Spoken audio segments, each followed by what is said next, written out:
Hey, this is Matt Fraction. And this is Michael Allred. We are the creative team of Marvel's FF and the first issue of the Minor Threats spinoff, Welcome to Twilight. And you are listening to the Oblivion Bar podcast. Welcome to the Oblivion Bar podcast with your host, Chris Hacker and Aaron Knowles.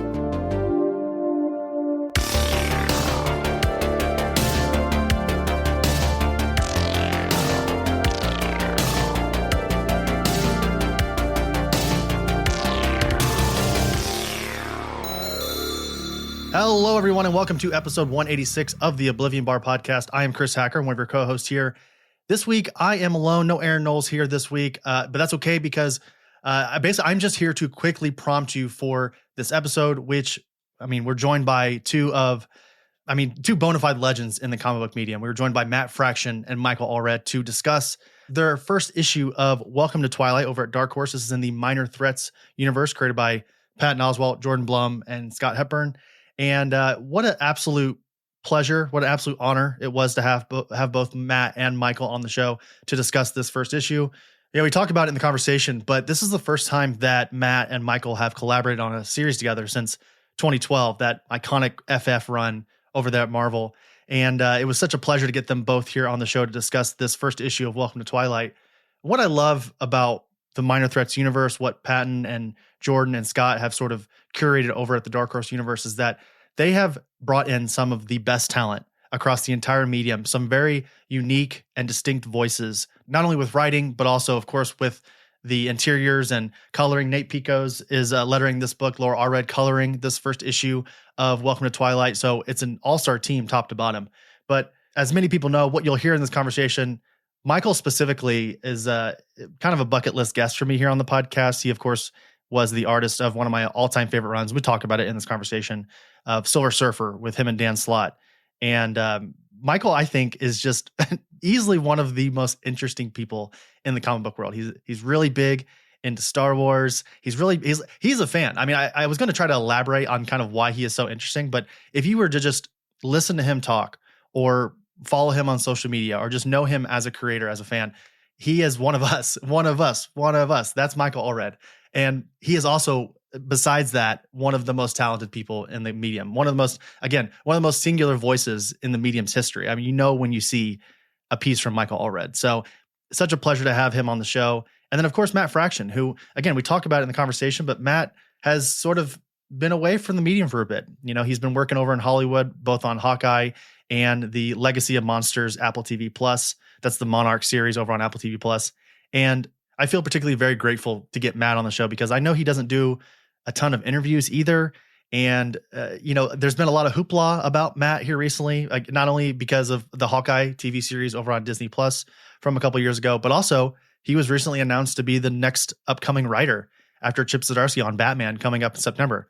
And of course, me being who I am, I had to ask him about it. And he gives a really interesting response to my question about his upcoming Batman run because, we're still many months away, everybody. If you're listening to this in the future, we're recording this in March. His run with Jorge Jimenez doesn't even come out until September. So there's really not much that he can talk about. But when I sort of try to press him, his response is hilarious. It's one of my favorite interactions in the history of the Oblivion Bar podcast. And to get both of these gentlemen on the show, and I think I may even say it in the conversation, but if I were to get one of them on the show, it would have been a benchmark in the show's history. But to get them both on at the same time to discuss their careers, to discuss the Minor Threats universe, to discuss Silver Surfer, to discuss Batman, all the things, it's a true highlight in the history of the Oblivion Bar podcast.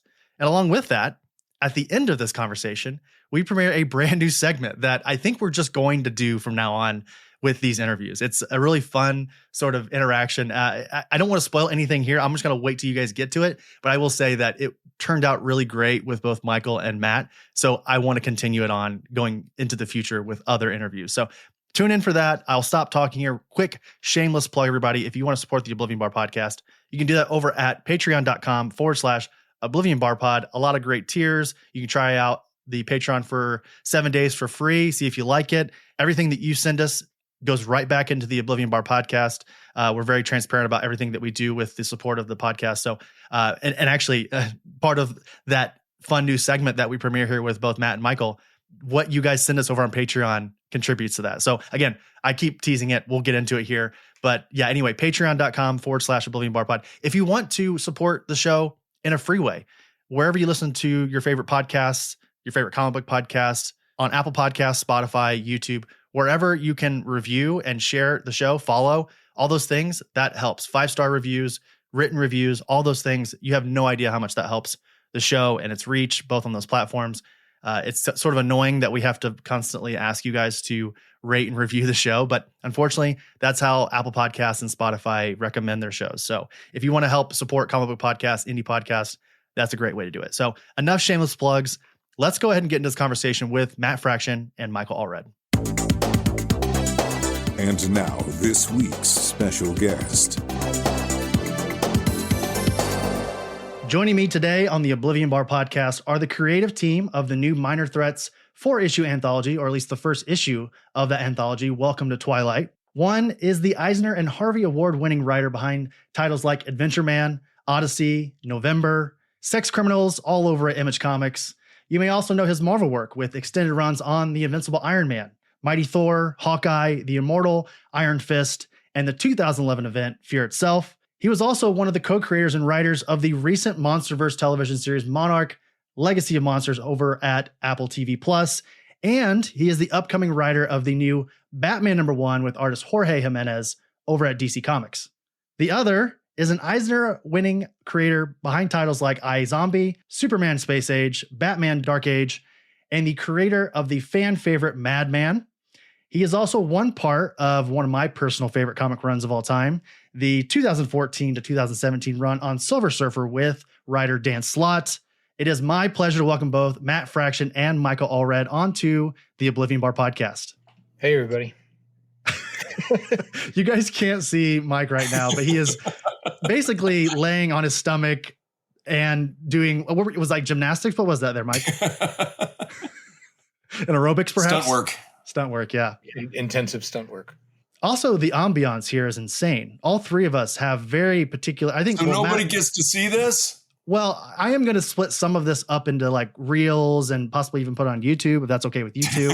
But Matt, you and I, we have a similar aesthetic here. We've got just a bunch of literature behind us. But Mike, my gosh, man, you have an incredible ambiance. Yeah, you got a little bit of literature back there. Yeah, actually, yeah, everywhere. But and the ambiance and props and right. It's great. It looks like it's just the best. The 70s disco floor is perfect. I love it so much. It's chef's kiss. Wow. And hey, and the Space Ghost shirt. Rest in peace, George. It was a bummer this morning. Oh, what happened this morning? George died. The voice of Space Ghost from Space Ghost Coast to Coast passed away. No kidding. Holy crap. But it gave me a good excuse to watch some of my favorite Space Ghost Coast to Coast this morning. Sure. Clips and episodes. And following the ant for 10 minutes is... I'm going to follow this ant and kill her. I'm going to find out where he lives and I'm going to kill his family.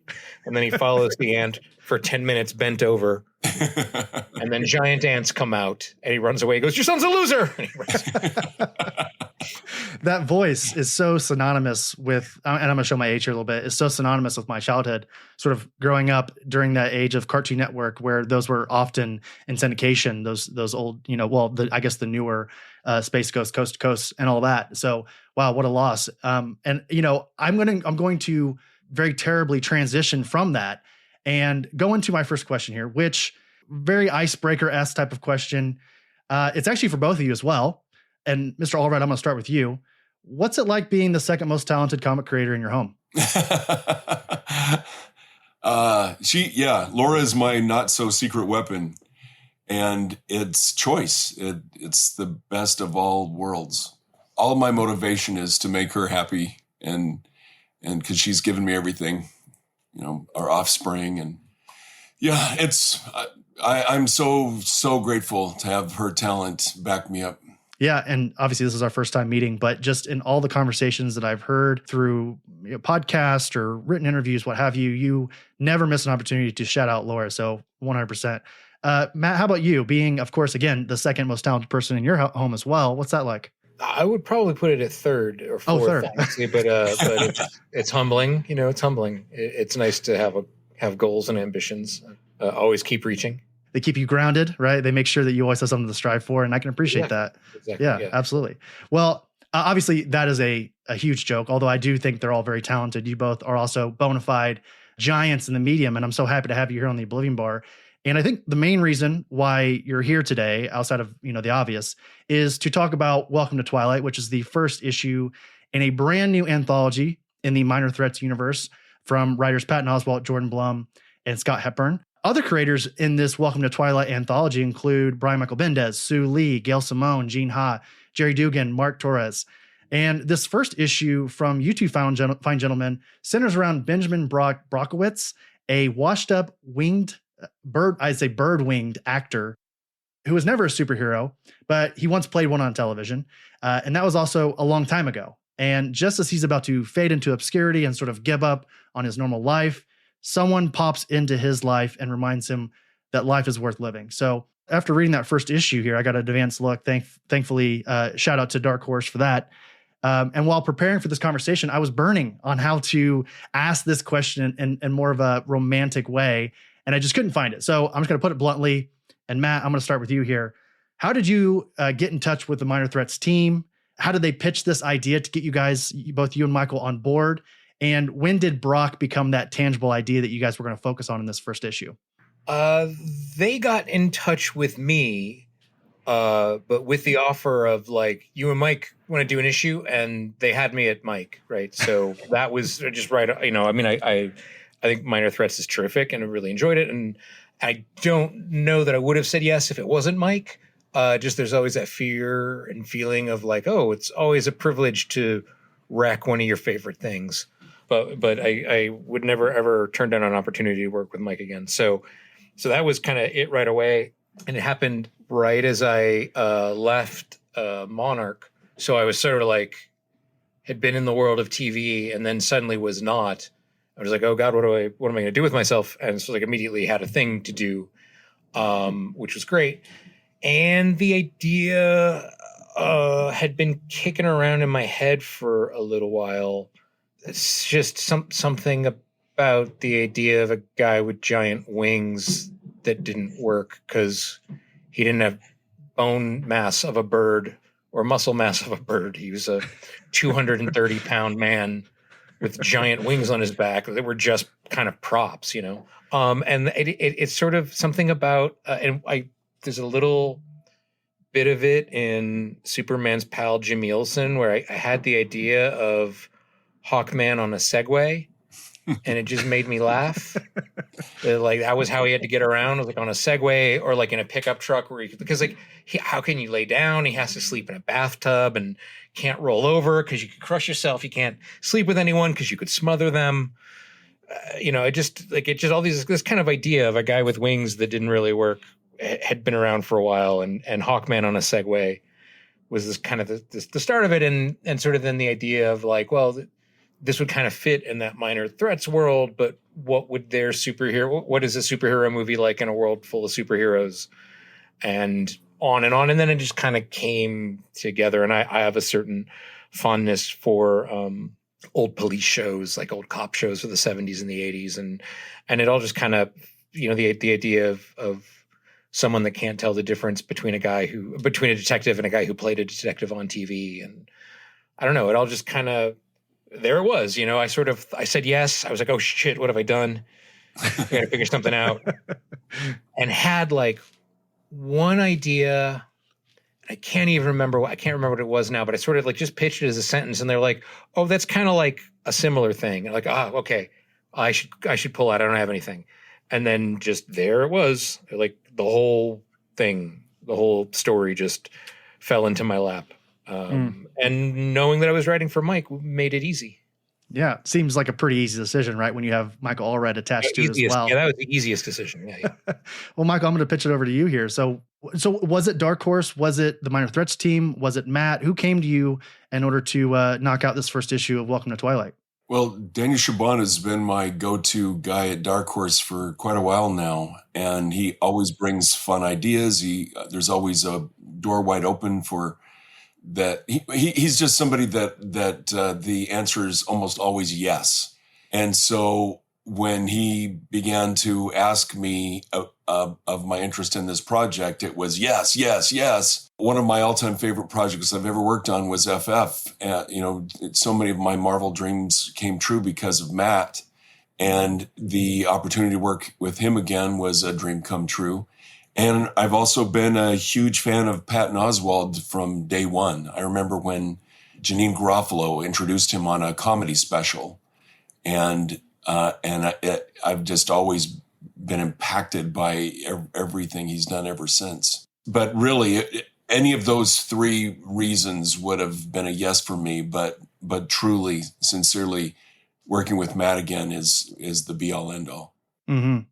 Now, correct me if I'm wrong here. Is this the first time you guys have gotten back together since FF? And like, what was it, 2014? I think is when that final issue was. So. Yeah. I think so. Yeah. Wow. I mean, that's incredible. And again, as you guys have both been seeing the praises of that series, that second volume of FF.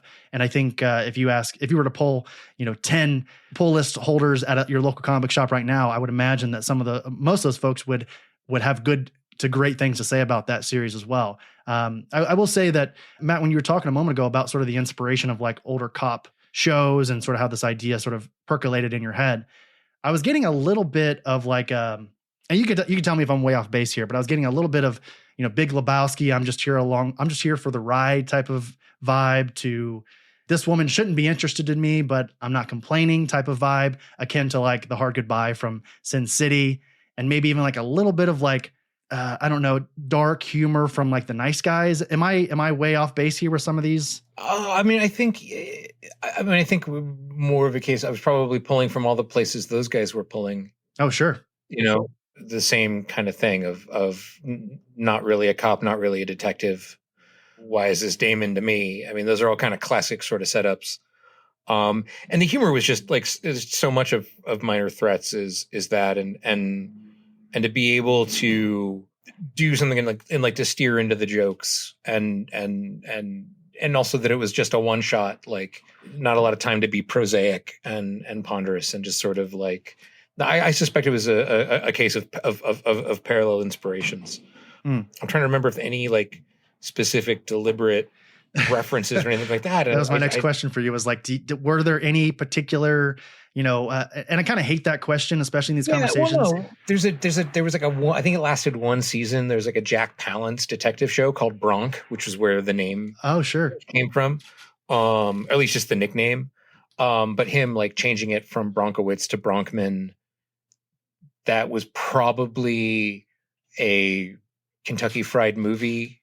You know what I mean? Like just Bronkowitz is probably where it came from. I don't know that it was deliberate, but like now that I think but like the idea of changing it for equity was just that dumb shit, That name reminded me of I've been trying to figure out what that name. It's Kentucky Fried Movie. Samuel L. Bronkowitz presents. Yeah, I think it was. I think the real inspiration there was a real actor of a certain caliber of films with a manager very much like Swifty and Bronk that were notorious on the convention circuit through the 90s and the 2000s. And I had done shows with them both when I was working retailer and then as a kind of nascent creator. And just every time they were at a show, there were going to be 2 or 3 stories about the crazy stuff they got up to. So that was in my head of like, oh, I can do those stories here, Well, I really tapped into the Miami Vice of things. The Calderon. Yeah. That was a Miami Vice reference. That was the name of the guy who killed Tubbs' brother was Calderon. Yeah. I love the whole Hollywood aspect of it too, and him having to have the his own tram car to drive around and of course the Segway, and but yeah, I love the whole coastal vibe in that, and then of course the surprise ending. I have an affinity for those creatures as well. And then there's the one main character, which I just laugh every time I hear Matt describe him. And so I'm not even going to try, but I'm so thrilled that I got to put that on paper. Now, real quick, because I know exactly what you're talking about here, Michael. Can I say it? I want to stay relatively spoiler free because this first issue does come out on March 12th. So I want people to be able to read this and enjoy it. Oh, it's not even out yet. Right. Yeah. Yeah. It'll actually be out the week that we put this conversation out. Yeah, we have our copies, so I assumed it was in the stores. No. Yeah. It's officially out the Wednesday of this conversation. So I don't want to spoil anything big. Well, and of course Matt has his physical copy there. Can I get permission here to say the person you're talking about here? Please. Okay. Yeah, sure. Okay. So we have Man-Face, right? And Man-Face. he's the man with the face of a man on his face. It's perfect. It is like, I read that line and listen, I've been a fan of the medium for the majority of my life, and I find a lot of things pretty funny, but I'm one of those kind of people that like laughs inside, right? I legitimately chuckled to myself when I read the man with the face of a man on his face, right? Like that is just the funniest thing ever. And then you have, is it Manuel? Manuel is the actual, Manuel. Yeah.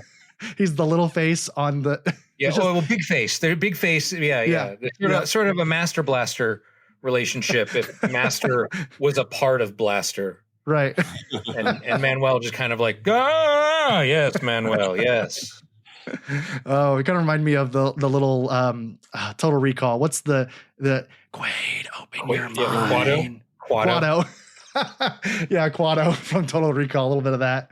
I will say that, like, I think some Young Frankenstein. Oh, sure. Yeah. I will say that, like, the oddball friendship between Bronk and Swifty is really endearing because you can tell that they've been through it, and it's so well done based on just the dialogue alone. We only get about, 22 pages with these two, 26 pages with these two. 22, yeah. Yeah, 22. And it's insane because you feel that love immediately between the two and how they definitely get on each other's nerves. No, undoubtedly. Yeah, it's also completely mercenary. Right. Yeah. And there's definitely, there is like a little bit of, I can't succeed unless you succeed. And I'm going to sort of drain you until I can't anymore a little bit. But we've all had people like that in our lives where you sort of accept them for who they are and you still love them for it. And I think you guys do that really well with these two characters in this first issue. Yeah, it's also a treat. I mean, just bonus tapping into the rest of the universe. You know, we've got this little chunk that we're really proud of, but it echoes out, and I'm discovering, I mean, not just Patton's work, but everybody else that's involved in that whole Minor Threats universe. So it's the gift that keeps on giving. 100%. Yeah. And, you know, when the Minor Threats universe first sort of kicked off, I know as a comic reader, I was a tad apprehensive because every once in a while, and I'm going to speak broadly here, every once in a while you get celebrities that want to come into comics and do a co-writing deal. And you're like, oh no, what are they, they're bored or. Real deal, yeah. Absolutely. Patton is the real deal. And we've had him on the show. We had both him and Jordan on the show to talk about that very first issue of Minor Threats back when it came out. And you could just tell when he talks about it. And Michael, just like you were saying earlier, and I'm assuming Matt as well, we're all giant fans of Patton and his work. I think specifically of like the joke about having a Green Lantern ring and demanding it at the White House. But just because you like something in a book doesn't mean you can have the thing you like in the book happen in real life. That's what crazy people want. I can't go to the White House with a bunch of Green Lantern comics and go, I want a Green Lantern ring.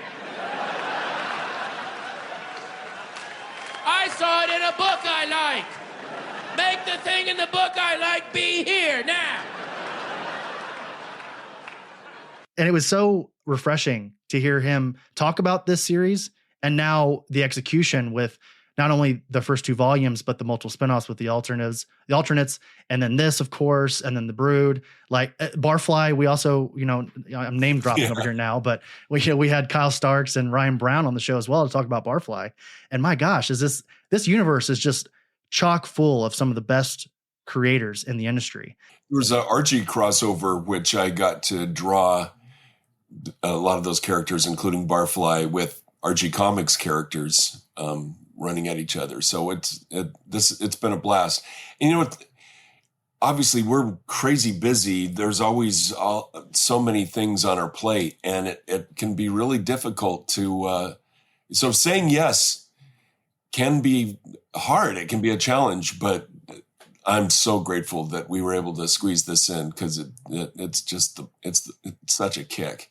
Well, Matt, we're gonna sort of transition away from Welcome to Twilight because again, that first issue comes out on March 12th, and I don't want to get into too many spoilers because again, I think folks we've said enough. It's great. Brian and Sue's issue is fantastic as well. That one, issue 2 is fabulous. And I've heard about Jerry's, and I can't wait to read Jerry's. It's a murderer's row of folks. It'll all be great. I will second that 100%. I heard you, Matt. I can't remember when I heard you talk about this, but you talked about how like certain comic writers, you'll read certain works and you sort of just vibe with their monologue and the way they write. And Brian is that for me. I think from a very early age, when I picked up Ultimate Spider-Man for the first time, I just knew immediately that BMB was going to be my guy going forward. And he has continued that trend into my 30s now. And Sue Lee, talk about an undiscovered genius in the medium. She is going to be huge, everybody. Yeah. If you're not tracking Sue Lee, again, good friend of the show, we've had her and Sweeney Boo on the show together. If you're not tracking Sue Lee and her work, get on it because she is incredible, not only as an artist, but also as a writer as well. So keep those both on your radar. And Matt, I want to transition over to you really quick here. It's no secret, obviously, that you've been away from the medium for a while. You were talking about it a little bit earlier, and as we said in the intro, you were busy with the Legacy of Monsters. You were a consultant on Hawkeye over on Disney Plus as well. Obviously, that took huge inspiration from yours and David's run from back in the day. But now you're back here with comics. And, of course, it was announced a few weeks ago that in September, you will be working with the annoyingly handsome Jorge Jimenez on handsome. He's like Mike Allred handsome. It's like seriously, it's not even fair that we have two you guys in this medium. One more and we'll just implode. I think that's kind of the deal. I'm pretty sure. But, you guys will be the new creative team on Batman going forward. And this is my one and only annoying Batman question for the entire conversation. I'm just going to knock it out here. Along with this announcement, you guys have a new blue and gray suit. You've got a new Batmobile. Fresh and new is sort of the thrown around saying throughout this. So, in as much as an 88-year-old character can be fresh and new, yes, absolutely. Right. Yeah, exactly. So all that said, again, without any spoilers, I'm assuming you can't say anything anyway. This is sort of a big question, so I apologize. Are there any unchangeable staple qualities or challenges often faced that you believe are at the core of your Batman going into September? Are you at liberty to say? Sure, but I'm not gonna. Yeah, no, I'm not interested in like throwing out. There's a reason the character is 90 years old or whatever. I'm not interested in getting rid of the stuff that makes Batman, Sure. Martha and Thomas Wayne aren't secretly alive or anything like that. That doesn't work, It's not part of the new and fresh. Batman's not going to bust out an Uzi and just start shooting people. That's not going to happen. Yeah, no, there's core load bearing parts of the mythos that like shouldn't be meddled with. And it wouldn't be Batman. If I wanted to do that, I'd make something else up. But no, the challenge is writing Batman. So yeah. Can I press you a little bit? Just a tad you can here. Try. Is there one defining thing that you really love about Batman that you feel like you want to sort of articulate in non-specific ways in your run? No, I want to articulate them all in specific ways. Like he's the coolest superhero, period, full stop. Like, and it's Batman 316 was the first comic I ever remember reading. In fact, go back to the bookcase. Get it right there. I mean, like this is literally the book that brought me in. And I want to write a Batman comic that reminds everybody why Batman's the coolest. He's the coolest hero. He's got the coolest villains. He's got the coolest stuff. He's got the coolest sidekicks. He's got the coolest city, the coolest car. Like I'm very much interested in writing superhero Batman, fighting super crime against super criminals. And, like the blue and the gray says it more than anything, any words I can, like, that's it. Like if you see it and you get it, like, that's it. If you see it, you see the blue and the gray and they're like, oh, it's the blue and the gray. That's exactly what I'm trying to do. And like people will love it or they'll hate it, I think. And we'll find out real fast. Right. Like, yeah, but it's definitely, he's not been in the blue and the gray for a long time. So, but that's it. I want to build on everything that's come before, but make a book that's about the best superhero there is, right? Sure. I think there's a reason why that character can sustain so many different takes and interpretations. Like, is really, you can do a lot with him. He's the most flexible character in comics, in my opinion, right? Like he can live in so many different worlds. Him and Plastic Man, yeah. And Elongated Man, depending on, you know, where your mileage is. Right. And Michael, you're doing Batman right now too. You're with Mark Russell doing the Dark Age. I finished it. We're on Wonder Woman Golden Age now. Stop. That is incredible. That we're doing the Trinity. I didn't know that you also were doing Wonder Woman. That's incredible. Yeah, I mean, we officially have a trilogy, but I'm kind of hoping we'll be able to do Justice League New Age after this. So, all right, we'll see what happens. I like that, Mike. I would chop my left hand off to see you getting to do Flash, especially with Mark. Like you and Mark Russell doing a Flash thing. I would just eat with a spoon. Yeah, I'll talk with DC and see if amputating your hand will offer any kind of value. Yeah, I'm a righty, so I think I'm already like 7 scripts in on Batman, so I'm well ahead. I can recover. And I hear that Jorge's pretty quick too, and he's incredible. Obviously, he's one of our great young artists in the game today, and he's quick, which is insane. And yeah, he's like Salvador LaRocca quick. And as somebody who did 8.5 years of Iron Man comics in 4.5 years with Salva, I'm intensely aware of a very handsome Spaniard chasing me down. Like, isn't that's Robert, sort of the key, right? Robert Patrick running, all of the most savvy comic creators always find them a Spaniard to partner with at some point in their career, and they usually don't let them go. Like I think of like Tom King, he's got a couple under his belt. I'm trying to think of who else off the top of my head. There's Josh Williamson, of course. He had Daniel for a bit. Daniel Sampier has been sort of bouncing around. Tom Taylor, of course, he has his Bruno Redondo. Like you got to get one. Once you get one, you got to stick with them if you want a couple Eisners, I've heard. So, it took me like a solid 3 or 4 months after leaving Iron Man for my Salva sense to stop tingling. I just knew when he was going to need more pages. And we're like, Salva needs pages. Oh, no, I'm done. I don't have to do it anymore. Right. We had like the longest consecutive run of Iron Man. Like, yeah. I'm afraid I've misjudged how comfortable it would be laying on the floor for an hour. This is the best posture that I've seen on the Oblivion Bar. And in Oblivion Bar history, I've never once had someone lay on their stomach as we talk to them. And honestly, I think I'm going to start requiring it. I think people are going to, if you want to come onto the show, you have to just sort of lay on your stomach and relax a little bit. Don't make it so serious, right? I want to go back a little bit. Matt, you were talking about how you would give your appendage to see Mike do a Flash with Mark Russell. Same, but with Green Lantern. I would love the Flash as well. But if we're going to go somewhere next after Wonder Woman, which again we're probably talking a couple years in the future now, Green Lantern would be my selection if it means anything at all in this moment. They're making a TV show, so that would probably make a little bit more sense than Flash in the moment. Sure. But you know what? However you and Mark want to get to it, Mike, I'm here for. Absolutely. Yeah. I'll second that.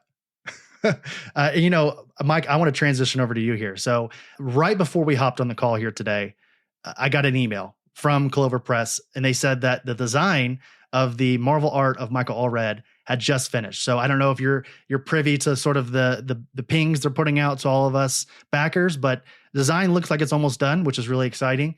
And when I tell you that when that was announced, when the Marvel art of Michael Allred was announced, I had to find myself from not just backing it at the highest tier. And I think that was somewhere in the $300 or $400 range, which would have been so worth it. But I want to ask you here, what was that process like for you working with Clover and Kickstarter with this absolute tome of Allred goodness? Well, I'm covered with bruises from pinching myself. I still feel like a newbie. I still feel like I'm trying to fight my way into the industry. And then I rarely look back. And then with this, where to be asked, I was thinking, well, do I have enough stuff to fill a book? And then they throw it at me and it's kind of crazy to revisit all this stuff and then to, write out the pathway, like the first work I think I ever did was for a Marvel calendar. So to just go back and look at that and remember what that was like, and revisiting, or maybe not revisiting, but visiting my progress to really look at all the different things I've tried to do to grow over the years, and finding these are my favorite pieces, and these are and this is why. Yeah, it's been kind of weird to kind of look at this history. You know, I'm usually more inspired by finding new work to energize me and be inspired by, and to look back at my stuff. There's some cringy stuff where, like, oh, I wish I'd done that differently. You know, I wish I'd used a brush instead of a pen on that. Weird little things like that. But all in all, it's really humbling and exciting to just see this stuff laid out in this way, and to be declared worthy of such a tome. Yeah, it's a treat. That's awesome. Yeah. And like you sort of teased it there a moment ago, Matt, you actually gave a introduction along with Dan Slott for the book, which is really nice. And I will say that at the time of this recording, and I think it's officially done, but I think it's worth saying that the project was backed by over 1,000 people, and it had a goal of 10,000, and it eventually reached a grand total of 165,000. So Michael, you of course are very humble about all this, and it's admirable, but gosh, that is an incredible feat. Mike, I need to borrow $90,000. Matt has said some of the kindest things that any other human being has ever said about me in my life, and it's truly meaningful. And when you feel that you've impacted people that have impacted you in such, you know, monumental ways, it just makes life feel extra special. And it makes me want to, it energizes me and makes me want to just make more cool stuff. And for me, that's really what it's all about, that something exists today that didn't exist yesterday. And I love this club we all belong to, this comic book world. I just love it so much. And my entire career, I've been told, it's dying. You don't want to be a part of this industry. It's dying. And I'm so grateful that it continues on, you know, in very heroic real world ways. Yeah. Mm. And we need that. So I'm just thrilled to be a part of it. And you know, my origin story is, my earliest memory is waking up in a hospital bed covered with comic books because my brother had knocked me off a table and gave me a concussion. And I wouldn't even know what a comic book is if it wasn't for my brother Lee. But like seeing that first book that Matt ever read, you know, and then my brother being able to tell me the comics that were blanketed on me, and finding them, and another, my brain can just like a ping pong ball, but people have given me, like at comic book shows, showed up and given me comic books that I owned as a child because I wrote my name on the cover in ballpoint pen. That's really cool. Yeah, that's happened 3 times, and so you kids out there in ballpoint pen, write your names on your comic books. I recently just invested in an embosser, like one of those like press embossers, and oh, nice. Yeah, I've got roughly 1,300 trades behind me here. I'm a dirty trade wetter. I apologize, everybody. I know it's not super cool or anything, but I'm so excited to eventually go through all of these and emboss them in some way, just that people know down the road, whenever I'm dead and gone and someone picks up, you know, Sex Criminals from my collection, or yours and Dan's Silver Surfer run in my collection, they'll know that I at one point owned that, right? I think that's, wow. There's something really special about that. Yeah, I've never cared about the whole mint copy thing. For me, I want my comics well read, but that's what the collections are for, right? So where you have you have something classy to put on your shelf, but also doesn't damage as easily when you read it. But yeah, I love. There used to be an award that you might remember this, Matt, but it was I think it was a Wizard. It was, the trophy was of a kid reading a comic book, and another comic book was curled up in his back pocket. Right, right. Yeah, Laura got one of those. I've won at least one major award of each of the awards, but Laura's just far left me in the dust as far as quantity. You know, like with so many books being printed on demand now, I like that books have birthdays now. Yeah. Like, if you know, like it'll tell you this was printed in Troutdale, Oregon on, February 28th, 2025. Like, I like the book birthdays. I've like, for all the shifting uncertainty and weirdness in the world and the book market right now, one of the things I like about print on demand books is like, oh, this book has a birthday. I really like that. I like knowing when a book's birthday is. We recently not recently, it was about 6 months ago, we had Brian K. Vaughan on the show to discuss the return of Saga. And he said something that was really powerful to me, because I've dabbled in the graded comic here or there when it's something really means a lot to me.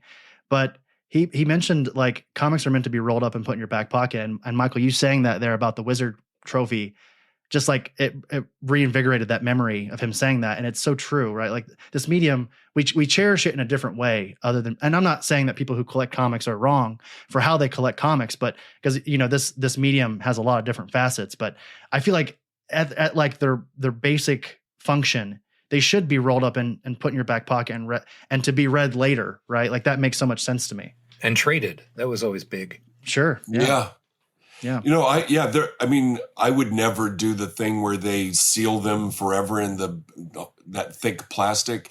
But anybody that wants to do that, do it. I would never take away what somebody enjoys, but that's not my thing. I read my comics till they fall apart. And that's when, and if it's something that really means something to me, then I seek out the collection. Mm. I feel like this is such a great spot for us to sort of close. But before we close out the show, and I sort of prompted you both before we started this conversation, I'm so grateful again for you guys both to be here. And I was so grateful that I wanted to premiere a brand new segment here on the Oblivion Bar. We've been doing this for about 5 years in April. And this little fun game sort of sprung into my brain. And I thought you two, both Michael Allred and Matt Fraction, you guys would be perfect for this. And this right here, we're going to, again, premiering this brand new segment called Hey Kids, It's True or False Time. Excelsior. And that name is pending. Not a great name. We'll get to it. We'll rename that eventually. We'll tighten it up and rewrite. Well, yeah, I need to get a focus group together and have them, redo that name there. But for everyone at home, and both for you, Michael and Matt here, this is a speed round true or false question game. These are facts that are catered to both of you. And the kicker to this is that there's really only 2 rules. You have to answer as quickly as possible, and you can only answer true or false. And there is a prize involved here. If either of you get 7 questions or more right during your speed round, I will donate our entire month's Oblivion Bar Patreon money to the Hero Initiative. And the Hero Initiative will be linked in the show notes as well for everybody. In case you're not familiar with the Hero Initiative, you should if you're not. So, Matt, if you're confident in me springing this random segment on you, I think I'm going to actually start with you, if that's okay. Okay. All right. All right. Here we go. At the time of this recording, the Amazing Spider-Man Legacy number is 962. True or false?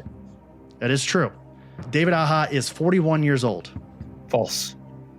He is 47 years old. Correct.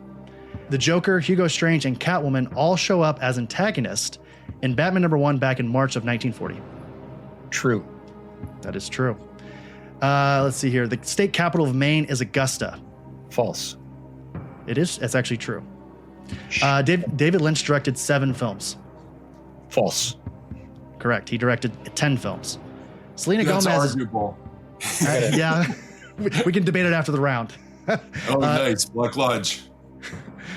Selena Gomez is older than Cardi B, Matt. True. Why is that kind of? Yeah. Okay. That is true. I know it sounds weird, right? Kelly Sue DeConnick's first public work is 30 Days of Night, Elbin and Stella #1. False, but true. Yeah, it is false. Her first work is CSI Dominoes #5 from December of 2004. No, but that's okay. Go ahead. No, okay, we'll come back to it. Marvel Comics was originally named Timely Comics. Well, it was named that before, so true. Okay. There's also Atlas Comics. Yep. Patton Oswalt's middle name is Peter. Oh, false. That's true, actually. His middle name is Peter. All right. Jorge Jimenez is the sexiest man working in comics today. False. Chip Zdarsky. Oh my gosh, Matt, are you kidding me? That's my exact answer that I have here. I know. Wow. I'm getting this right. That was my 7th, by the way. So. That was your 7th. Wow. Good job. All right. Good job. All right. 7 out of 10 there. That's incredible. So we will donate to the Hero Initiative. That's about $130 to the Hero Initiative going out in March. No, I don't have to try as hard. You don't have to try as hard, but I would appreciate it if you did. And real quick, before we move on, you said Kelly Sue's first work was not actually CSI Dominoes number 5? No. I mean, there was the thing, she actually did a text story before that might have been in this. I don't remember if that was in CSI, but like she had done journalism work. So her first comics work, but you said her first public work. Published comic work. And she had done, her first comic, that's different. Yeah. Even then those were text stories. I think even in Stella was the first comic she did, but she had done other things before that. And like I said, and then there's a bunch of journalism stuff. And then there was some debate on David Lynch and his 7 films or 10 films, perhaps. Michael, you were saying some were debatable? Well, some people don't consider Inland Empire a legit Lynch feature. And also he did a theatrical version of Twin Peaks, the pilot with its own ending. So you could technically say that was a whole other feature there too. But no, I'm an insane Lynch fan. R.I.P. to the great. Yeah. Losing a lot of people here at the beginning of 2025. It's a bummer. Okay. Hard transition again. Terrible transition. Michael, are you ready for your speed round here? Sure. All right, here we go. Walt Disney sued the University of Oregon over copyright infringement because their mascot Puddles resembled Donald Duck too closely. True, and they worked out a deal.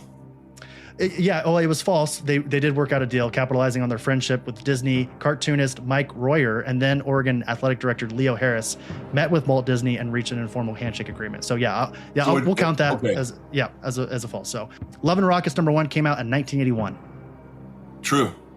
That is true. One of my absolute touchstones.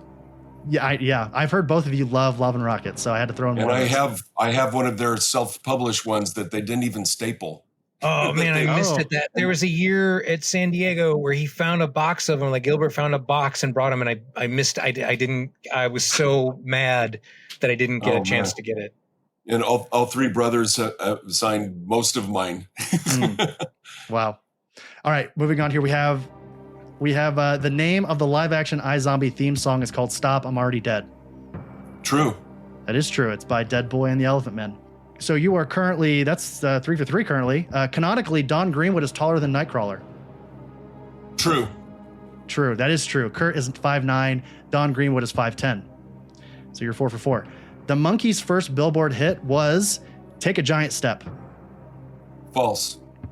That is false. That was the B-side to 1966 hit "The Last Train to Clarksville." So we're 5 for 5. Sex Criminals consists of 69 issues in its complete run. No, false. We got some cheating here behind the scenes from Matt. My eyes were closed. Correct. False. It was 31 issues. There is a 69th issue that came out in 2020. Good question. Yep. All right. So we're 6 for 6 currently. Number 7 here, we have, was Jar Jar Binks directly and significantly involved in Emperor Palpatine's gaining power over the Empire? Yes, true. That is true. Junior Representative Binks was duped into presenting the Military Creation Act to Palpatine, which eventually led to the Clone Wars and the rise of the Galactic Empire. Bastard. Right. Number 8, we have Frank Sinatra won an Oscar for his role as Private Angelo Mangione in the 1953 classic. From Here to Eternity, true. That is true. Best Supporting Actor in 1954. Number 9 here. So right now we're 8 for 8. Number 9 here. Diet Coke was invented in 1982. False. That is true. It was invented in 1982. And number 10, Dupe has canonically had some type of sexual entanglement with Madonna. True. That is true. Brotherhood number 9 from 2002 says that they had some kind of entanglement. We don't know. So great job, both of you. So why did I get the Selena Gomez question? You didn't you? Why? No, why? Why? I don't understood know. I know why Mike got all of Mike's questions. Like, why did I get Selena Gomez? You also got a main question in there too. It was a I was just trying to randomize. It was really random. Yeah. All right. I thought you were a big Selena Gomez fan. Either Selena Gomez or Cardi B, one of the two, right? Well, look, I celebrate both, but I just You got the Cardi B question. He got the monkeys question. I think it's only fair. You got the David Lynch question. Yeah, Mike got the monkey. Mike, don't you have a monkey's tattoo? Yeah, right there. Oh yeah, your monkey's love is long documented, Mike. I actually have a Daft Punk tattoo right here on the front end, and then I have a Silver Surfer Mobius right here on this arm. So right on.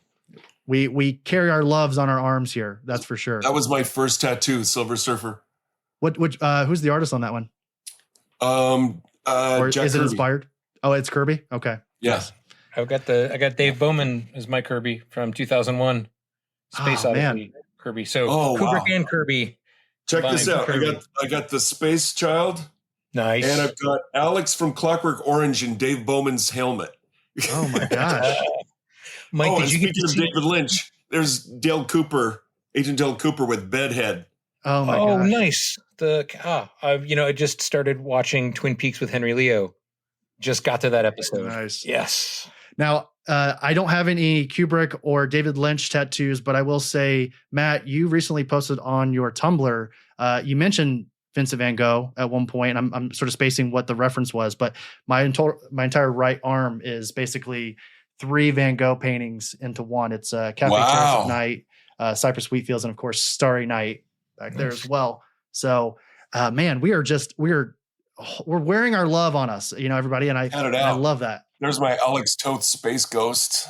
Oh. When Gary Owens did the voice. Nice. Downtown Burbank. Well, gentlemen, it was such a pleasure having you here on the Oblivion Bar podcast. Once again, that first issue of Welcome to Twilight premieres on March 12th. That'll be out the week that this episode releases. And before we go, all jokes aside, we were sort of ended there with the true or false questionnaire there as a joke, but you both are among 2 of my favorite comic creators. And when Dark Horse approached me to have you both here on the Oblivion Bar podcast to talk about Welcome to Twilight, I honestly would have paid them for the opportunity. So thank you both so much for coming on and talking to us. Thank you. Of course. And before I let you go, Michael, I'll start with you here. How can the listeners follow your work? Obviously, social media, whatever that you have. I think it's Allred MD on everything. I don't interact that often, but I'm pretty sure I'm on Blue Sky and Threads and Twitter and Instagram as Allred MD. I don't have a Facebook page, but Laura does. But my big plea is for people to please go to the comic book store and ask their comic shop owner when my next thing is coming out. That's the best way to keep up on what I'm doing and keeping those comic shops alive. Now, Matt, you are notoriously completely off social media, and I envy you. So how can folks follow your career going forward? Go into your comic shop and asking. Adventure Man with me and Terry Dodson and Rachel Dodson starts back up soon with a mini series called Family Tree. Welcome to Twilight 1 is out in a couple of weeks. And Batman is in September. Batman is going to promote itself. You don't really have to do anything about that. We got by a long time without social media. We can figure out how to do it again. Way better for your health. Well, at least mine. It's way better for my health. Yeah. Truly. Yeah. Well, before I let you 2 gentlemen go, I have one more thing I want to share with you guys. I don't know if you guys saw, you probably don't keep up with all of this, so I'm just going to try to show it to you here. There was a recent leak of some Marvel concept art. Can you guys see that? Yeah. And in the concept art, it looks like, so this is supposed to be for Doomsday. And it looks like we have Wong, Star-Lord, Kate Bishop in the photo here. We have Stature in the background. It looks like maybe Wiccan and Speed, Kamala Khan. And then in the corner here, ever so slightly, if you blink, you miss them. We've got Dupe here in the corner. Yeah. That's, it's always weird to ask creators how they feel about their work being adapted into the MCU, because you guys are, and I will say it for you, you don't have to say if you don't want, terribly not involved with a lot of this stuff, and I hate it, and also not compensated correctly as well. So I thought this was really cool to have both of your guys' creations in one concept art, and I hope we get to eventually see it in live action someday. Amen. Yeah. Well, all fairness, I didn't create Kate Bishop. It was Alan and Jimmy. But I appreciated I got to dance with her a little bit. But sure, yeah. I think I'll say that like a lot of the more important parts may have came from your brain, but that's just me speaking here. So it's always cool when this stuff leaves your head and ends up on a screen somewhere. Sure, like it remains a weird thrill, you know. Mm-hmm. Mm-hmm. Yeah, Dupe started as a doodle while I was on the phone after my first phone call, being asked to take over X-Force to bring on a whole new cast, and then Peter Milligan, my partner, he decided that Dupe would be the most powerful character in the Marvel universe. As he should be. So there's that. And we've been, I mean, with Deadpool 2, we had our whole X-Force thing in there and Zeitgeist in there. And it's fun. It's big fun. Yeah. And it's one, I mean, we do work in this subculture that, you know, is almost like a cult, but it's really nice when you've done work, you know, you meet somebody and you can say, hey, have you heard of iZombie? You know, they're not going to have heard of the comic book, unfortunately, but they've probably seen the show on Netflix, you know? And so it is nice to kind of pull people in that sneaky Hollywood way. And it's just an extra layer of fun for what we do. Yeah. I remember telling somebody at a party that I wrote comics. It was when I was writing Punisher, and they had never heard of Punisher, and they had never heard of Iron Fist or whatever. And then like I wrote Spider-Man, and I was like, I wrote Spider-Man, like, oh, Spider-Man. Okay, great. But now you could say now, you know, last time I was at a Target, there was an end cap full of superhero movies on DVD that I hadn't seen. Wow. Like an end cap, you know, like 25, 30 superhero films I had not seen. And I was like, if you could go back and tell 8th grade me, one day there's going to be a whole end cap of 30 movies of superhero films based on comics that you haven't seen yet, I would like, what? How was that even possible? I don't know which one of those I wouldn't believe more. Right. Yeah. So. And how we take it for granted. I mean, people are so hypercritical with the comic book films, yet you go back 10, 15 years and show them Red Hulk and Falcon on screen, they'd lose their minds. But now it's like, oh, we got to be all nitpicky about everything. But I pride myself on being a really good audience. I can take things in for what the creators intended or what the hard work that was put into it. Then, you know, I largely enjoy almost everything on first impact. Then I can kind of go back and be a little hypercritical and whatnot. But I choose to enjoy things. And I mean, Matt knows this. He worked with my all-time favorite.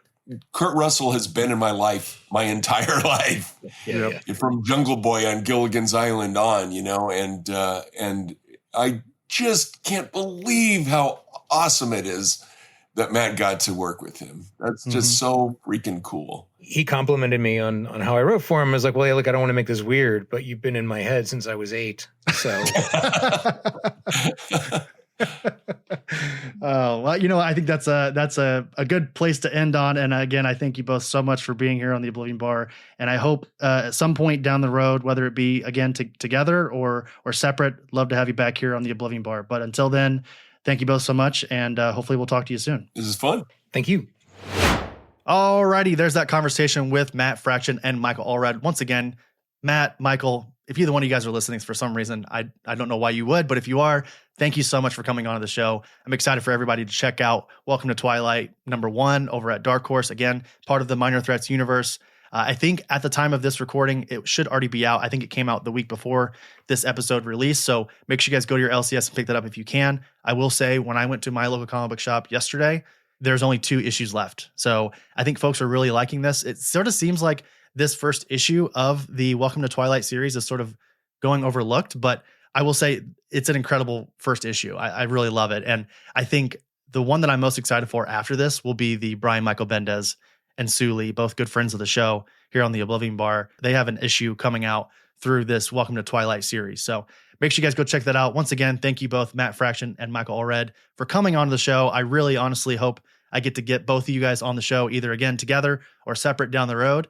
But next week on the show, we are inviting another good friend of the show, a previous guest, the writer and artist of the one shot over at Oni Press, Patrick Horvath, will be joining us again on the show to discuss that free for all.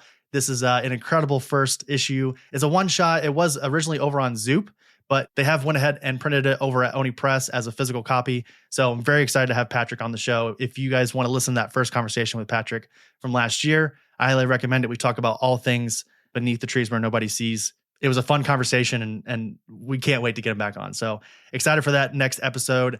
That'll do it for episode 186 of the Oblivion Bar podcast. Subscribe to the podcast, Apple Podcasts, Spotify, YouTube, Audible, iHeartRadio, wherever you listen to your favorite podcast, that's where we are. Thank you to our patrons, Alex, Alice, Aaron, Botter, Chris S., Chris Y., Christy, David, Elliot, Erica, George, Gianni, Greg, Haley, Ham6, Jake, Jeremy, Kyle, Losi, Mac, Miles, Mike, Olivia, Ryan I, Robert, Sean, Travis, Zach, and Brad and Lisa from Comic Book Couples Counseling. Thank you all so much. Oh, and Saunter as well. Thank you. I haven't updated on this transcript, but Saunter, brand new patron. Thank you so much for joining us here on the grid, becoming a program.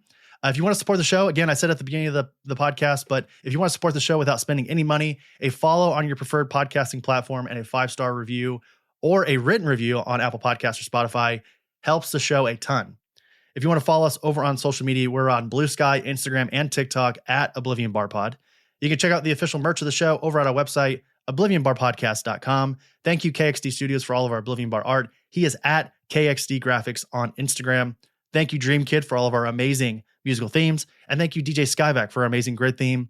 And do not forget to tip your bartenders 20% or more. It means the world to them. It's really easy for us to do.